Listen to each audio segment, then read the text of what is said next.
मैं आज केंद्र सरकार से ये पूछना चाहती हूं कि देश को आजाद हुए 75 साल हो गए, लेकिन आज तक कभी भी देश में कोयले की कमी नहीं हुई है, कोयले की शॉर्टेज नहीं हुई है, जो पहली बार पिछले 1 साल में हुई। दिल्ली में देश में कोयले की खदानें तो खत्म नहीं हुई हैं। देश में जितना कोयला था आज भी उतना कोयला है, लेकिन कोयले की शॉर्टेज इस वजह से है क्योंकि केंद्र सरकार उसका प्रोडक्शन नहीं कर रही है। और उसका नतीजा ये है कि केंद्र सरकार ने एक आदेश पारित कर दिया है कि कोई भी स्टेट अगर वो कोयला यूज करती है,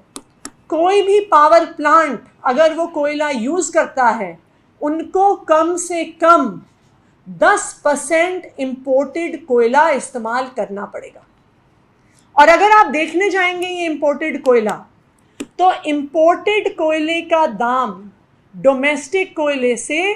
तकरीबन 10 गुना ज़्यादा है। डोमेस्टिक कोल का कॉस्ट 1 टन का अप्रॉक्सीमेटली 2000 रुपये पर टन आता है,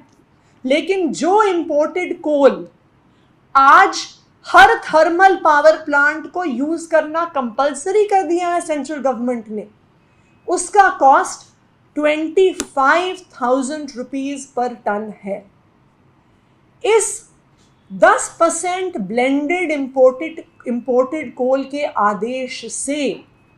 आज देश भर में बिजली महंगी हो रही है, चाहे वो देश में किसी भी पावर प्लांट में जनरेट हो रही है।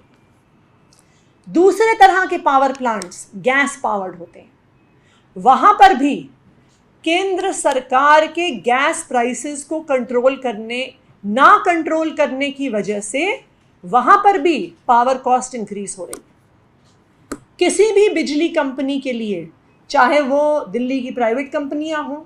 चाहे वो अलग अलग राज्यों की स्टेट कंपनियां हों, 80% जो उनका खर्चा आता है वो बिजली खरीदने पर आता है। अगर केंद्र सरकार की नीतियों के वजह से बिजली के दाम बढ़ेंगे, अगर केंद्र सरकार की नीतियों की वजह से एनटीपीसी के पावर मैन्युफैक्चरिंग पर यूनिट के दाम बढ़ेंगे, अगर केंद्र सरकार की नीतियों की वजह से कोयले के दाम बढ़ेंगे, तो इसका असर ना सिर्फ दिल्ली पर बल्कि पूरे देश की बिजली पर आने वाला है। तो मैं तो केंद्र सरकार को बस एक ही बात कहना चाहूंगी कि आप की जिम्मेदारी है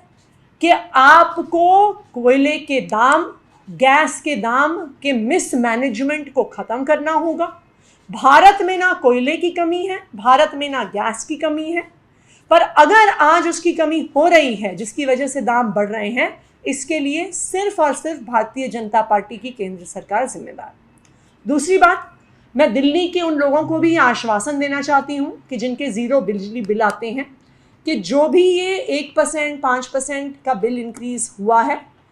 जिन कस्टमर्स के ज़ीरो बिजली बिल आते हैं, ये पूरा खर्चा दिल्ली सरकार की सब्सिडी ही उठाएगी और आपको 200 यूनिट तक अभी भी बिल्कुल भी बिल नहीं देना पड़ेगा, आपका ज़ीरो बिजली बिल आता रहेगा।